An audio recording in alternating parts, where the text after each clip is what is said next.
we are getting ready to pick up where we left off on George Brown, Class Clown. Last time when we read it, who remembers what he slipped on? Elizabeth?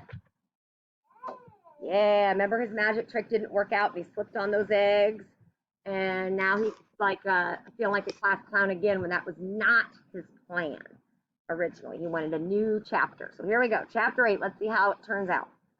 I've heard about this boy, Mr. Coleman, the school janitor said to Mrs. Kelly as he walked into the classroom with his mop and pail.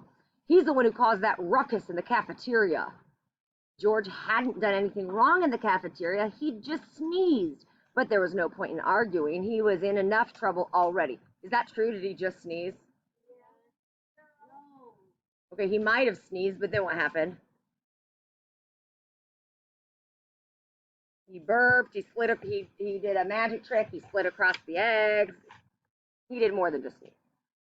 Here, Mr. Coleman said to George. He shoved the mop into George's hands. You made the mess, you clean up the mess.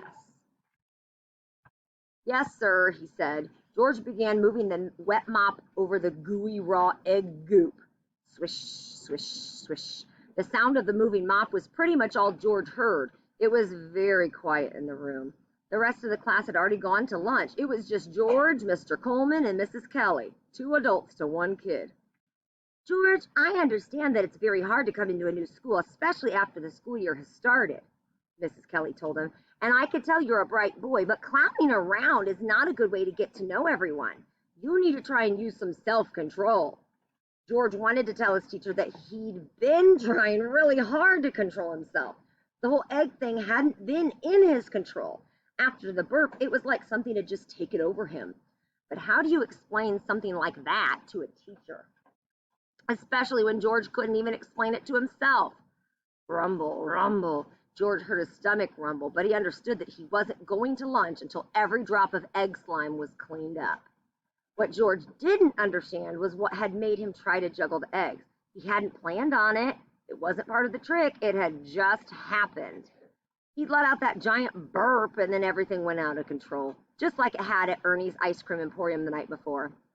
George thought back to the night before. He'd seen the shooting star, made that wish about wanting to make kids laugh, and then along came the super burp, and suddenly he was clowning around like crazy.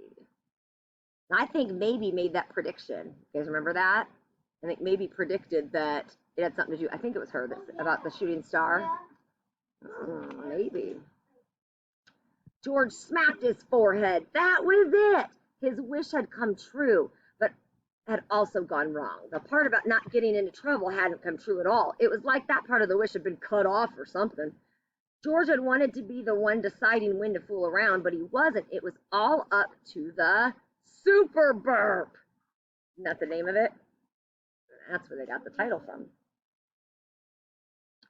That big, giant burp made him do stuff he didn't want to do. Goofy things. Bad stuff. Stuff that got George in trouble. It was no ordinary burp. It was a magic super burp. And it was bad. George was really starving by the time the floor was cleaned up. He knew he had to hurry if he was going to get to the cafeteria in time for lunch. There was only one problem. George couldn't remember where the cafeteria was. Juliana had taken him there yesterday because she was his buddy, but today he was on his own and he was totally lost. Then George smelled something. The familiar scent of spoiled milk, boiled hot dogs, and Jell-O. The smell of school lunch. Is that what your guys' school lunch smells like? Nuh-uh, it doesn't smell like spoiled milk. See what I have to put up with here. All George had to do was follow his nose, and he'd be in the cafeteria in no time. We'll go ahead and read the next chapter, too, because we have time. So Chapter 9.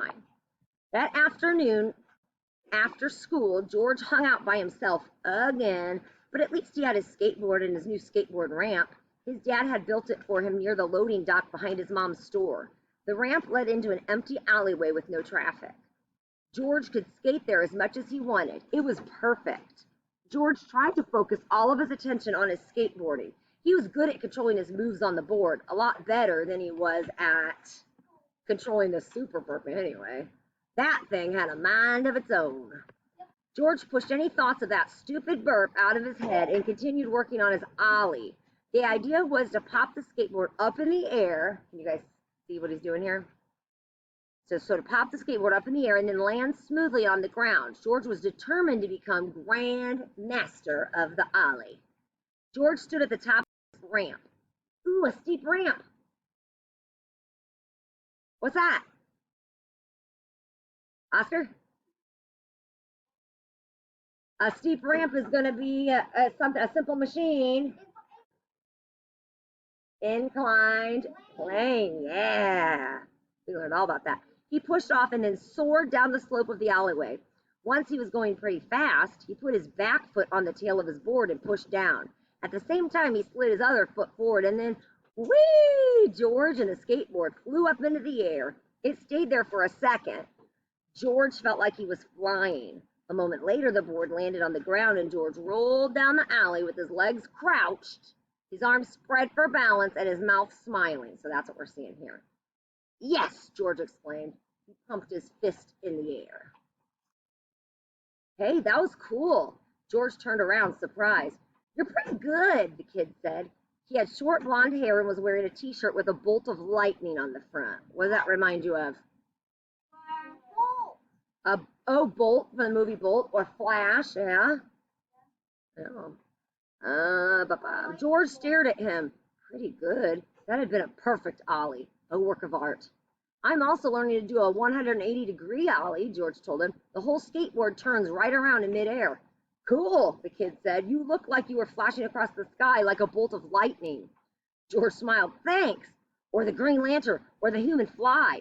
The kid continued. I'm Chris. I was on my way to the comic book store on the corner. I heard the noise back here. I'm George, George replied. I'm new here. Yeah, I know. George frowned. Had this kid already heard about the experience in the classroom, or the table dancing at Ernie's, or blowing snot on Louie's lunch?